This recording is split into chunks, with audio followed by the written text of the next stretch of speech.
Hello everyone and welcome to my channel, Siriana Tarot. This is going to be a reading for Gemini, Sun, Moon, Rising, and Venus signs. This is going to be your waxing moon reading, which took place, or this period began on May 29th, and it's going to take us all the way up to the full moon in Sagittarius on June 5th. I do apologize for this reading coming out a little bit late. I had some inconveniences that set me back a little bit, but when you see this video is when you were supposed to. So let's go ahead and jump right into this. This is going to be reading for Gemini, Sun, Moon, Rising, and Venus signs. We're going to invite spirit, angels, ancestors, loved ones who have passed, spirit guides, and ascended masters to this space to deliver the messages that we need to hear for Gemini, Sun, Moon, Rising, and Venus signs. Oops. You know what's going on, Gemini? I promise I've done this before.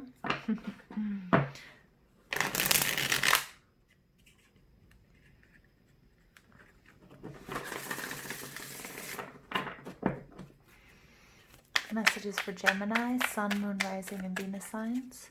Messages for Gemini, Sun, Moon, Rising, and Venus signs.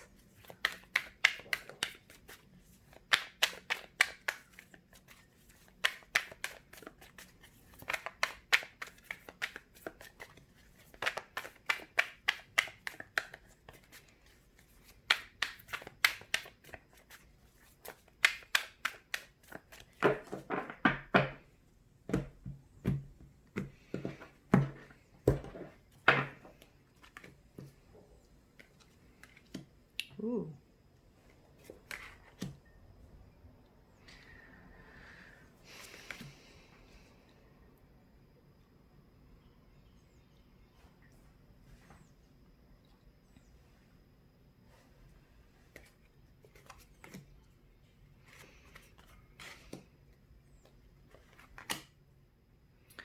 Ooh, from the Knight to a King. Someone's bossing up. Overall energy, Gemini, King of Cups, Cancer, Scorpio, Pisces energy. The King of Cups in reverse. Well, first let's talk about him in the upright. Is this nurturing, loving, very sensitive, maybe a little bit stoic type person. But once you get to know them, they're just loving and sweet, and a little bit loony, you know, with that Cancerian energy. But the King of Cups in reverse, you know, this is the visionary, the artist, the writer, the musician, that really creative or very intuitive person, this masculine energy that when he's in the reverse, it's somebody who can be emotionally manipulative. It can be somebody who's also just really extremely imbalanced emotionally, maybe a lot of tears, you know, the floodgates are opening up. I also get somebody that might drown themselves in drink or in any sort of negative behavior pattern in order to deal with emotional upheaval. Okay, so underneath that we get the Eight of Swords. This is Libra, Gemini, Aquarius energy. This is all about taking the blindfold off, getting out of that worst case scenario thinking, the coulda, woulda, shouldas, the what ifs, the, you know, if I hadn't done that, I would be in a different position. This is all about seeing things clearly, but it does take me back to the Seven of Swords. And the Seven of Swords is a card of old crimes, or seeing with a little bit of sleuthing, being able to see what isn't balanced in your life or in your relationship or at work. Or your, you know, any aspect of your life. The Seven of Swords is, you know, and somebody taking from you or something taking from you time, energy, love, money, and resources. So, you know, this King of Cups energy could be your energy. I mean, it could be finding out that, you know, something wasn't what you thought it was or wasn't what you were being told it was. Okay, and so it's really important, my gems out there, that you guys make sure that if this King of Cups energy is yours, that you have a healthy way of encountering that equilibrium again. But for some of you, this energy is also coming out of that negative thinking. It's, you know, it's not blaming yourself. It's just being quite honest. Okay. But underneath that, you get the Knight of Cups. Look at this. You get the Knight of Cups, and then you get the King of Cups. You get the Knight of Swords, and then you get the King of Swords. For a lot of you, this is a major transition for yourself. This is you bossing up. This is my gems coming from, you know, the Knight of Swords. But look at that. We have a Tower moment here. We have a Tower moment. Okay. Something that triggered this. The Knight of Cups, it could be an understanding. You know, my Knight of Cups can be a very Casanova energy. It can be somebody who is, you know, like tricky and slick, and somebody who's maybe balancing a lot of different partners, and you coming into that knowledge, okay, and then your emotional reaction. But the Knight to the, you know, the Knight to the King in the reverse here, after a Tower moment, is somebody who's not dealing with this change, with this paradigm shift, with this massive upheaval in their lives. They're actually just sort of like on a downward spiral, you know, things going from bad to worse. Emotionally. And again, it might be the energy that you're dealing with, because Gemini, I'm seeing you guys as bossing up, you know, so you might have been dealing with a water sign here, and their reaction to this implosion of a job or a relationship. Again, it could be an aspect of yourself where your emotional side was just turned upside down, but your analytical side is just on fire. But it will be really important for you, you know, to see, is this another energy in your life, or is it two sides of you? Okay, because I like the fact that this Eight of Swords is in reverse. Okay, although I do, for some of you, whoever, if it's your reaction or this other person's reaction to this Tower moment, I'm just gonna peek. Yeah, some of you guys, it's a relationship. Some of you guys, it's a relationship, because we have the Four of Wands there, but it could be a job or some sort of contract, some sort of long-term commitment, or something that you thought was going to go, you know, be your forever, or something that you know, you thought you'd always have this job. You've been with this company for, you know, 40 years or what have you. It could be this lack of emotional balance here has led to doing things that were sort of sneaky, or that were like weren't above board. Okay, so see how that energy fits in, you know, because somebody who's quite honest and you know, generally a very good person, something really, really bad happens to them, you know, their reaction might cause them, you know, when they're to be extremely emotional and behave in ways that you never thought that they would, right? So just see how that works for you. Don't try to make it fit if it doesn't, okay, because that might be a very specific energy I'm picking up on. But, you know, my gems out there, you guys are showing up as the Two of Pentacles. And this is about balancing it and doing it with grace and with good humor. For some of you, I'm getting this is your relationship. This is a relationship, and the other person here is not dealing with this split up, this separation at all. They're not dealing with it well, or maybe they're drowning their sorrows in drink, or something that's not positive for them, in excess, whatever that might be. It could be excess sleeping. But you are doing it with grace and good humor. You won't be able to always do that, but you know, you're making it look easy. And that could actually be what's kind of making it harder for this King of Cups energy, for this water sign energy. Because, you know, air signs can be a bit more detached, okay, than a water sign. What's in your surroundings? We have the Two of Wands. This is Aries, Leo, Sag energy. This is Mars and Aries. The Two of Wands in reverse takes me back to the Ace of Wands. You know, there's a lot of passion involved here.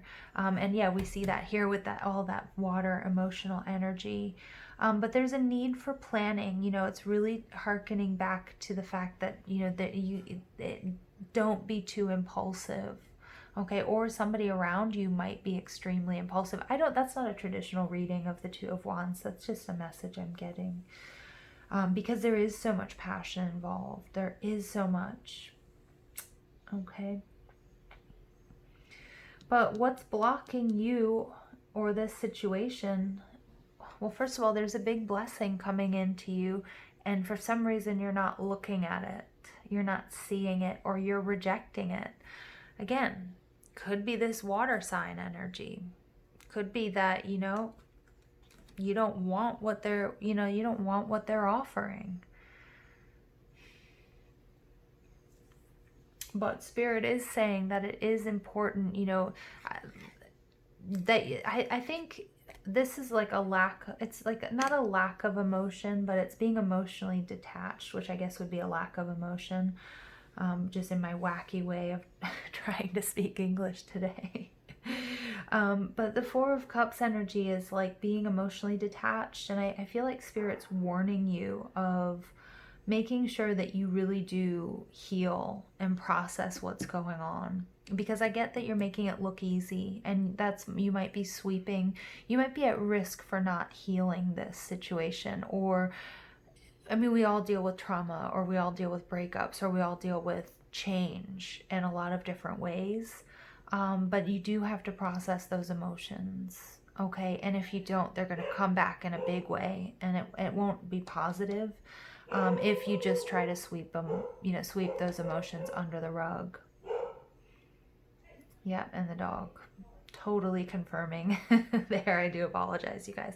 Okay, so what's driving this situation subconsciously, or you, what's affecting this situation that you might not really be aware of, is this is a major change.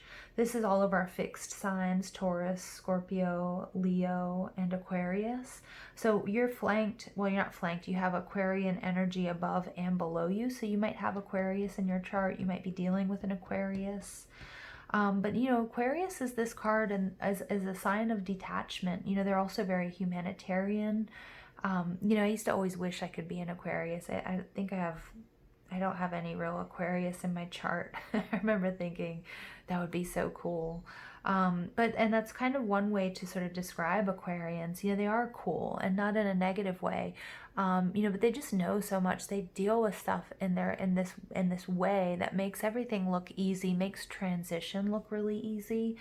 And that's what I'm getting here, though. Like, there's a real need to, you know, the Wheel of Fortune, you know, depending on how it comes out, the Wheel of Fortune is all about change and how you're dealing with it. So it may seem like luck, right? But luck is really opportunity meeting preparation. And so if there's an opportunity that's not met with preparation, what do we get? We get that Four of Cups, right? And Spirit does want you to take advantage of this. I really do see you, though, I see you going about this in a really awesome way, Gemini. But I think whoever you're dealing with doesn't see it that way at all, if you're dealing with somebody else. Or, again, dealing with this change, making sure that you do the healing work. Don't be too detached, because if so, you know, down the road, this is what you get. You know, out of nowhere, you'll be driving down the street and you'll be, you know, blubbering, crying, sobbing for whatever reason, because something hits you, or you know what I mean, down the line you have to deal with something. Okay, so again, we all have our coping mechanisms. It's all okay, but Spirit doesn't want you to ignore this. Remember, we do have Venus is still retrograding in Gemini, so in your sign. So you might be also contacted by an ex or a lover, or somebody from the past that might trigger you, and it might make you feel like this. It might make you feel like, it might bring up past feelings of hurt and resentment because you gave so much to this relationship, or to this job, or to this situation, or to this family member. Okay, and so it could really sort of pull you out of out of a state of balance and harmony. Okay, but this is a big change, and there's healing involved. And gems, I'm going to read these two cards together. You get the Knight of Swords, you get the Knight turning into the King. So the healing that's involved with this situation, the ability to transmute anything negative into positive, that's spiritual alchemy, and that's self-transformation, and this is your energy. The Knight becomes the King. All right, so I've been going on and on. This is a long reading, I think. So if you're still with me, I do appreciate it. All right, additional messages for my Geminis out there from May 29th through June 5th. Guys, I do have the windows open. It's like such a beautiful, almost summer evening. So if you hear any noises, that's just the neighbors.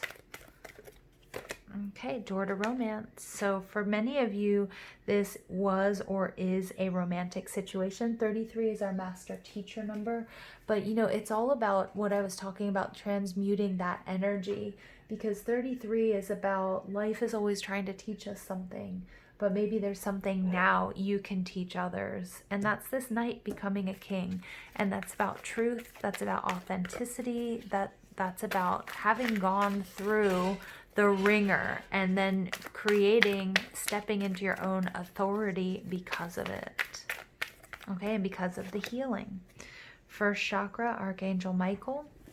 Okay, the first chakra is about, you know, it's about your survival. It's about your sense of belonging. It's about what you need. You know, it's really important to ground those lower chakras so that you have that emotional stability as well. Okay, so you don't feel like, you know, because there is a lot of air here, right? All right, so lots of air. So you guys might be floating. You might be up and out. Okay, if you do energy work or meditation, you'll know what I'm talking about. So Spirit is saying there's a need to ground. Okay, and if any of you are holding space for anybody, okay, you might be holding space for this, you know, this King and Knight of Cups in reverse with a Tower moment. Okay, and if you're doing that, then you need to be grounded while you're doing that. Ooh, that's an interesting message. All right, and then you get attachment. Yep.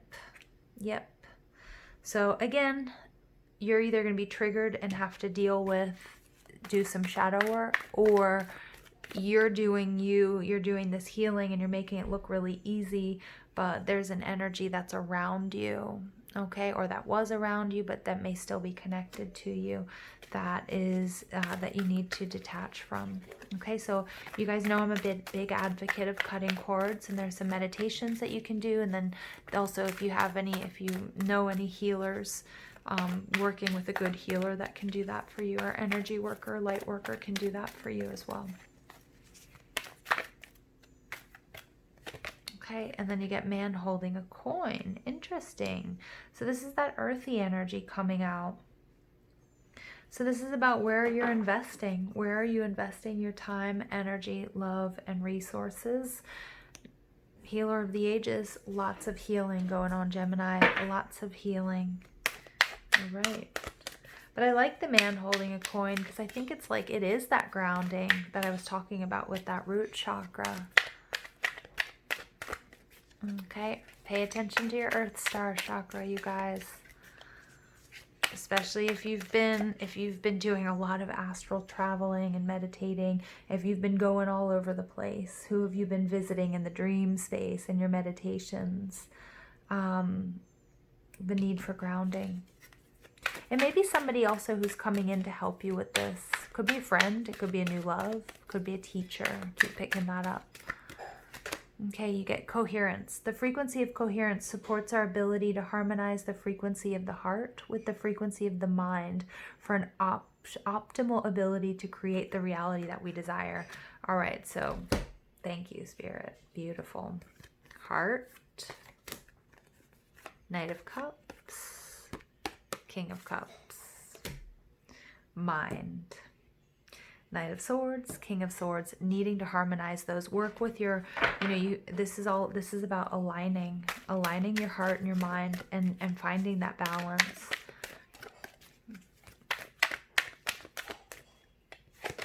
And then you get realization.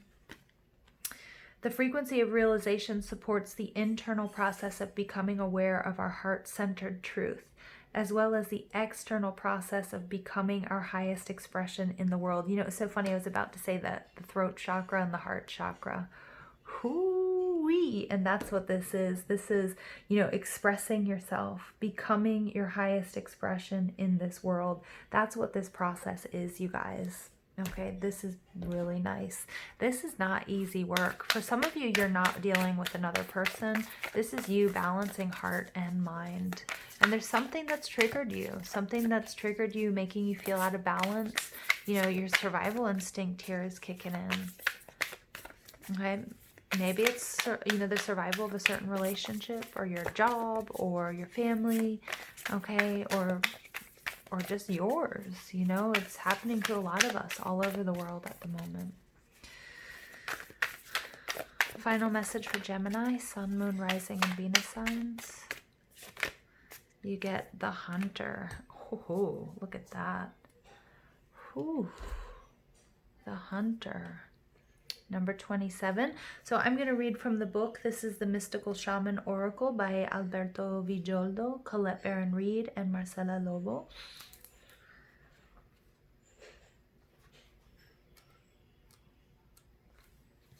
So the essence of this card is, before the dawn of agriculture, we hunted in the forests to feed our kin. I told you there's something about survival here. The hunter never takes more than what the village needs to survive, often taking only one creature, the good kill. He is a master tracker who knows which path to follow to find success. That's that Knight of Swords becoming the King of Swords. Gems, you guys know what to do. It's in your DNA. You know what to do. Rely on your own skills to traverse the thick forest you are in to reach your destination. You need to follow the tracks left by Spirit to claim your bounty, which is already prepared and being offered to you. Do not follow the maps drawn by others, as they will not lead you true. Instead, become the map maker, find your internal compass, and use all your senses, including your common sense. For some of you guys, this is about a big turnaround, experiencing a major shift, a major change in a relationship or in your life, being turned upside down, emotionally imbalanced, and figuring out how to fix that. And I see you doing it smoothly and with success. All right, Geminis, I'm going to leave it there with you. I hope you enjoyed this reading as much as I have. Please don't forget to give this video a thumbs up, hit that subscribe button, comment, share, ring that notification bell. But most of all, I want to thank you for all your love and support, and I hope you have an absolutely beautiful day. Take care.